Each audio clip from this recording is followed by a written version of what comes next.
Hello everyone, welcome back to more Final Fantasy VII. We are at part 28. In the last part, we finally got some definite answers for Cloud and his past, and in this part, we're going to actually fill in all the final gaps to just what exactly happened to Cloud, and continue on with the main story. It's going to be a great time. I've loved the events that took place in the last part a lot, and also just finally getting some definite answers. But to fill in the final gaps, this is actually an optional cutscene we are about to see here. We need to go back to Nibelheim. And what I'm going to do first is I'm going to actually go into Tifa's house, and we're going to jam out on the piano a little bit again, because why not? You know, it's a fun thing to do, so might as well. We're just going to play the same song we did during the flashback near the beginning of the game, that we now know almost all of that was false. I love that. The flashback that Cloud tells at the beginning, just most of it didn't happen the way he said it happened. It's great stuff. You know, I love the way it kind of plays with memories, and memories is a subjective thing rather than because a lot of games like this, anytime there's a flashback like that, especially from the main character, you take it as true. But this game kind of shatters those expectations, and it's just like, yeah, no, it's not true. Actually, almost none of it was true. And then it kind of subverts your expectations again. It's like, he wasn't even there. And then it once again subverts your expectations, and it's like, oh, he was there, he just wasn't who you think he is. And he's actually nobody really important, but he's still able to do these great things because he's Cloud. But we're actually going back down into this basement to get one final cutscene that will fill in the gaps and get us more information about Zack as a person too, because we don't really know who Zack is.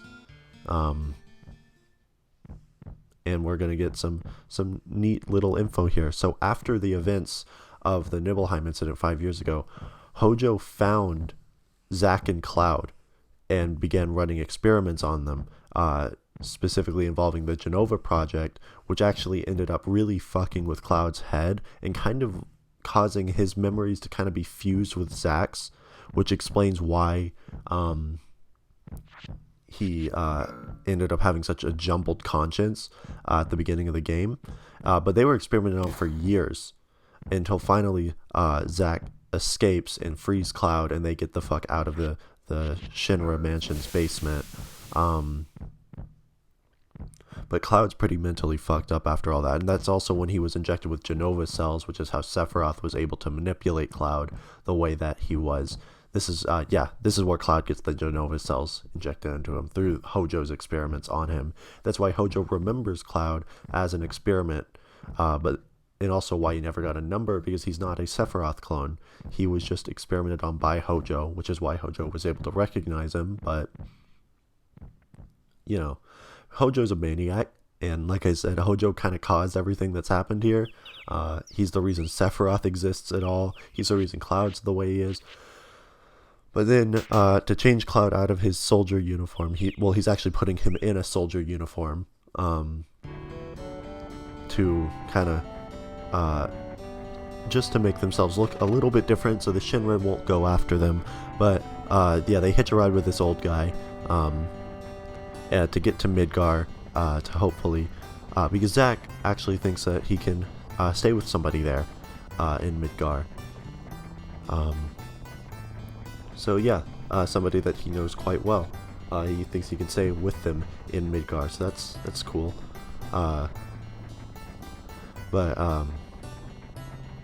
Cloud, he's kind of just taking Cloud along because Cloud is not in good enough shape to, you know, he's pretty banged up mentally and physically.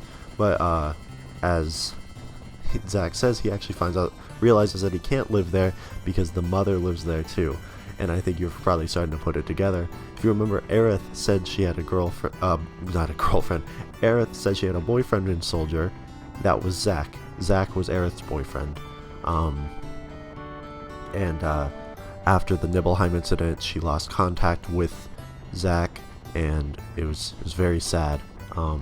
And she thought Zack died.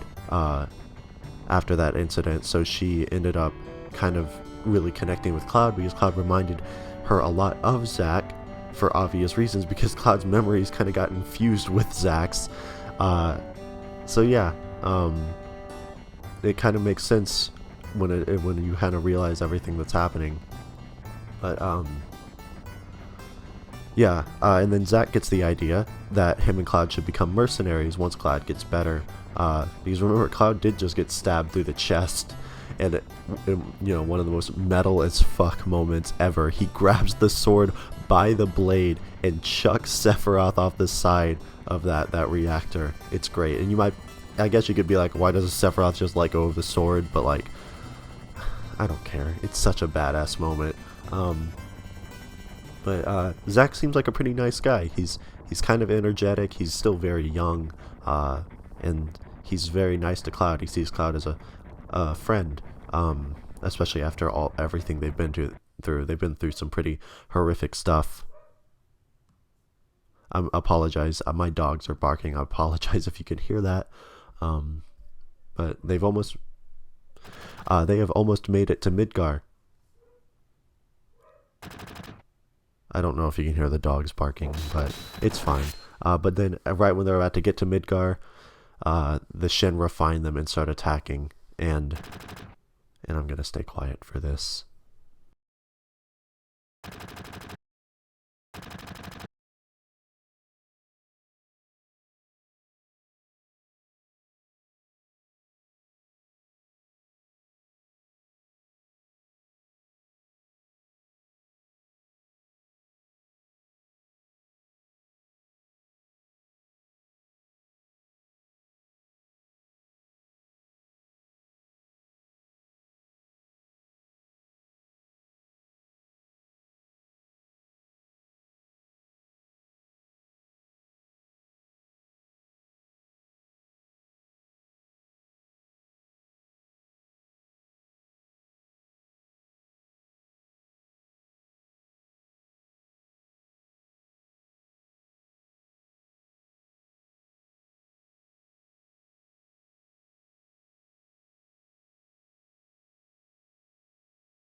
And then it all makes sense. Cloud got the Buster Sword from Zack after Zack was killed by the Shinra troops, and made his way to Midgar, where Tifa found him, thus beginning the events of the game. So finally, we get Cloud's full backstory. Finally, everything makes sense, and we understand just what exactly Cloud's been through a lot, and he's got a fuck ton of problems, and but he's still our hero, and he still is a pretty big badass, even though he has such an awful, tragic backstory and isn't really anyone special. Oh my god, my dogs are going crazy. If you can hear that, I apologize. Anyways, if you remember from last part, they said our next destination is going to be this underwater reactor in Junon, so that's where we're heading next. And the next few parts might be a little bit shorter, and it's because it's going to be mostly side stuff, and a lot of it can be easily edited out. So I had a bit of trouble timing it exactly, especially since in the next part I actually get a game over from some freak accident that you'll see. I'll show that. It's the only game over I've gotten so far. So, oh, I just kicked the table. Man, this part's professional commentary, everyone. But yeah, so we're going back to Junon. We're going to go to a new area in Junon, the underwater reactor, and this is actually where we're going to be using the morph materia to steal an item from a certain enemy that we will need very much for one of the optional fights, super bosses, later in the game. But yeah,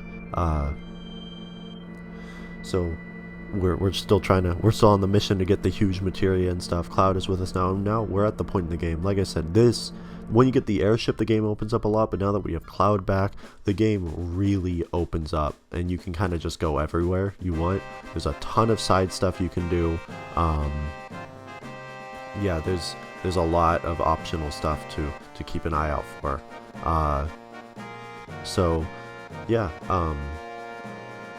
it's it's almost like a completely different game at this point, because up to this point the game's been pretty linear, other than a few side things you can go do.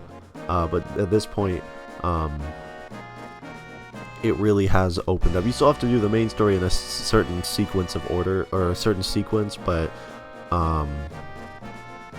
for the most part, you can actually go about this, the side stuff however you want, and most of the side content is opened up to you at this point, including the 2 super bosses, which we can fight right now if we want to. Don't do that. You will die. But yeah, this area that was previously inaccessible, the Shinra troops are going to clear out because they're stupid.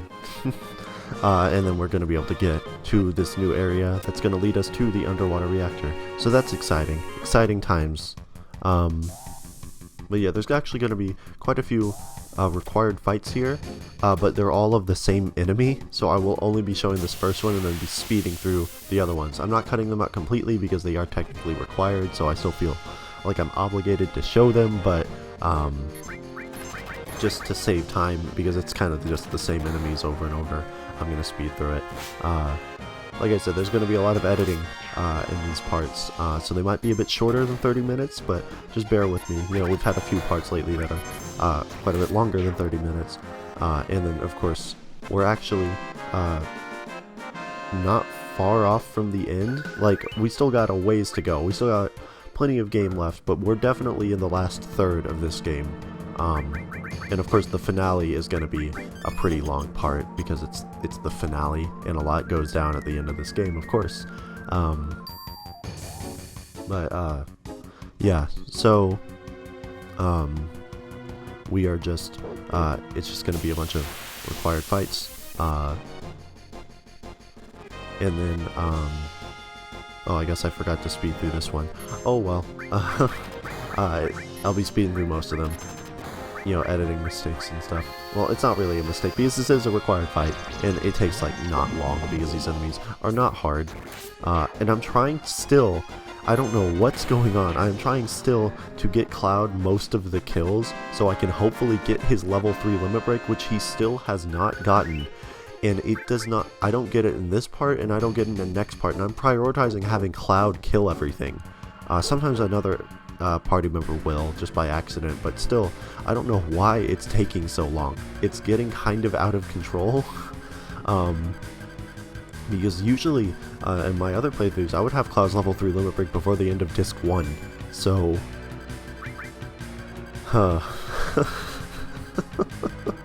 I don't know, but it's okay, we'll get it eventually. And I will show you, like I said, I will show you where to get pretty much everyone's level 4 limit break, except Aerith, because why would you want that? And I'm not going to show off Kate Sith's either, because, once again, why? I guess a little less of a why than Aerith, but still, why? Like, why would you be using Kate Sith? But, I'll be showing you how to get Clouds, but we will actually not be getting Clouds. Because it's a pretty simple limit break to get. You just have to do the same thing kind of over and over again, and I will be doing that enough to get a few other items. You have to do the battle square, and you have to win it enough times to get enough points to be able to afford it. So I'm not going to be showing that off, because for that reason, because it's just kind of doing the same thing over and over again, and I'll show you how to get it, but it's pretty self-explanatory. And also, minor spoilers. So if you don't want to hear this, just skip ahead like 2 seconds.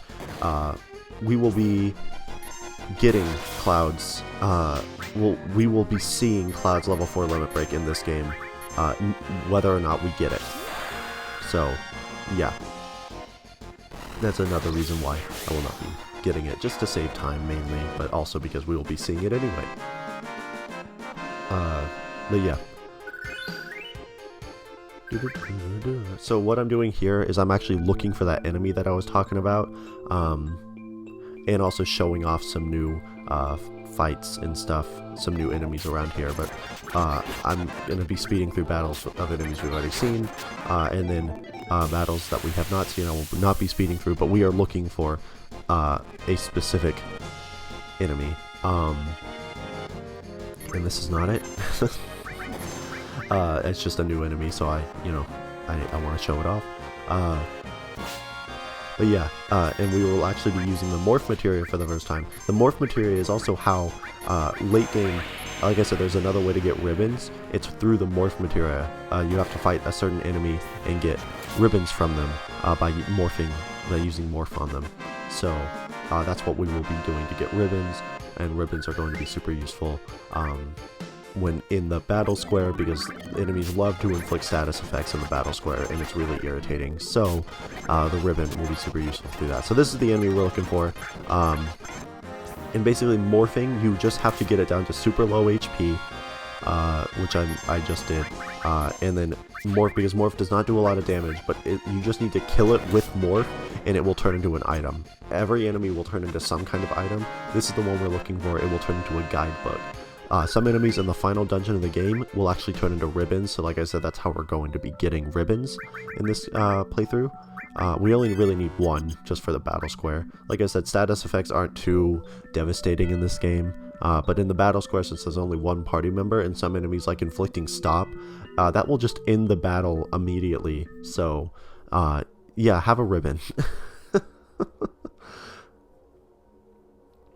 Or you can have something that prevents stop or petrify too. That also works. You just don't want that status effect inflicted onto you in the battle square, because that's just going to waste a lot of time. And if you lose the battle square, it doesn't matter how many battles you've completed, you don't get any points for that.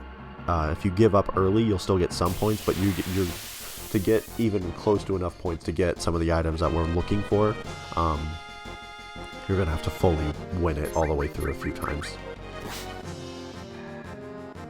Yeah, we got another new enemy here. It's that tank boy. He's nothing too special. Yeah, like I said, I actually get a game over in the next part, and we'll see that. And it's because I go into an area, I think, a bit earlier than you're expected to go into. It's a really good grinding spot, actually, but here I am just mashing the triangle button, trying to get Cloud to attack. There we go.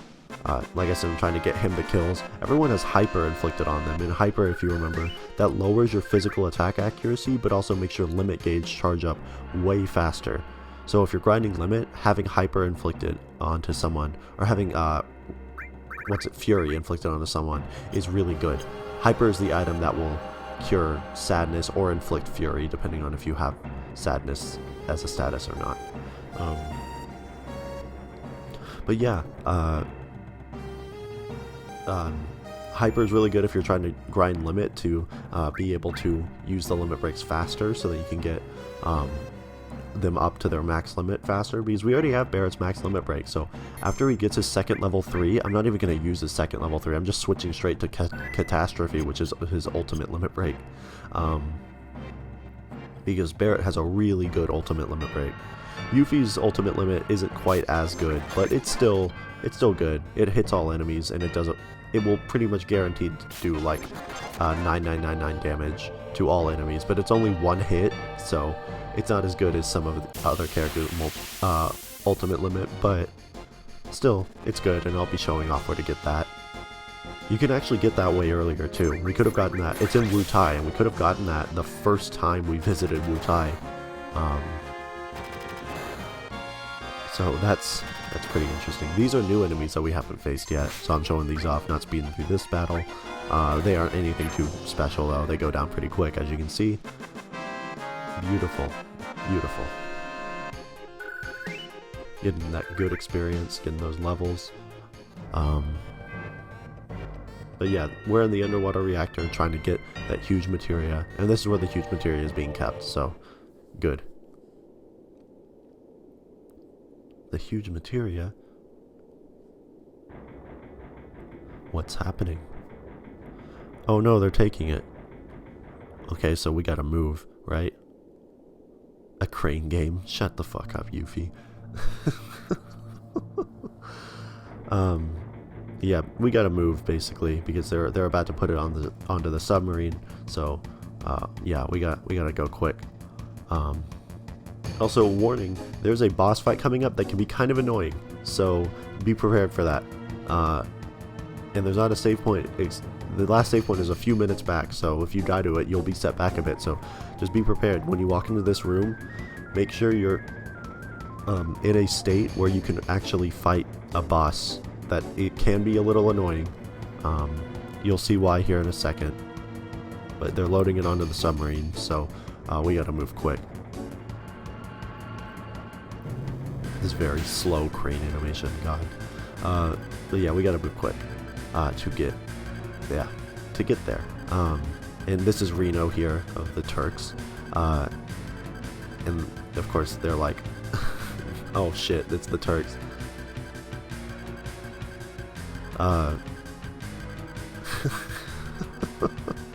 You want me to do manual labor? But Reno doesn't really have time for us, so he's gonna send a little friend to help to take care of us for him. It's this robot thing, and this robot thing is an annoying boss fight that actually my first playthrough gave me quite a bit of trouble. And you'll see why here in just a second. It has kind of an annoying gimmick that makes it a little hard to deal with. And I try to fight it legitimately, but eventually I just say fuck it and use Knights of the Round. Which, like I said, that's the win button. But I'm trying to like buff my party ready, get all that ready and stuff. But then he ends up just grabbing Cloud, which means Cloud is not going to be getting any of the buffs. So that's kind of annoying. And also he will be doing, this is the gimmick, he likes to grab party members and just make it so they can't fight for a little while, and he also inflicts damage on them. So it's really irritating. So Cloud just missed out on all those buffs, but everybody has max limit, so I'm going to be throwing out some limit breaks here on this fight. I'm trying to fight it legitimately for a bit. Like I said, eventually I just say fuck it and use Knights of the Round. But yeah, and then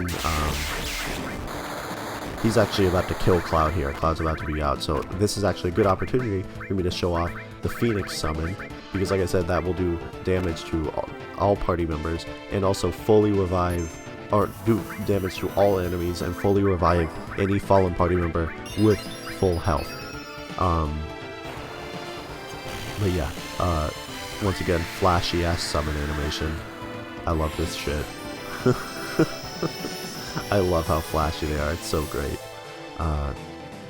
Yeah, and then Cloud's back with full health. I'm gonna try to get him buffed up. It doesn't work very well, and eventually, like I said, I just say fuck it and use Knights of the Round. I'm gonna try not to spam it, but sometimes this fight, like I said, is a little annoying, so I'm just kinda like, oh fuck it, Knights of the Round, we're just doing it. And I have Knights of the Round with MP Turbo, which, like, if you remember, MP Turbo makes whatever magic or summon it's linked to cost extra MP but do quite a bit more damage. But something interesting, this game has an MP max. I'm speeding through Knights of the Round. This game has an MP max where the most MP a spell can use is 255. Knights of the Round cost 250 MP, so for only 5 extra MP, you're doing a lot more damage. And we got Yuffie's second level 3 limit break before Cloud even got his first level 3. So we can actually go and get Yuffie's level 4 limit break anytime, which we will be doing in a few parts. But yeah, because now she has all her other limits, so once we get her level 4, we can just give that to her, and then she will have her ultimate limit break. And now they're loading onto the submarine. Well, actually, the submarine with the huge materia has left, but the Shinra troops are loading onto another submarine that we basically need to hijack, so we can chase after the submarine with the huge materia on it. So yeah, that's what's going on here. But first, we gotta get treasure. And then I see, oh wait, there's another treasure chest too. Man, my house is noisy today. I don't know if there's dogs barking, there's the garage opening and closing constantly. It's, oh, maybe a bad time to record. Oh well, we're too far into it now, aren't we? Yeah, we got some more fights here, just the same enemies we fought throughout this entire underwater base, and then we're hijacking the submarine. So yeah, we got another battle here, and we will actually be calling it apart right after this battle and continuing on with hijacking the submarine in the next part. So, and then Barrett's kind of reminiscing here about just how much has happened since their first mission, Cloud's first mission in Avalanche at the beginning of the game. But anyways, we will actually continue on with the submarine hijacking and hopefully chasing after the huge materia in the next part. So thank you guys for watching, and I will see you guys next time for more Final Fantasy VII.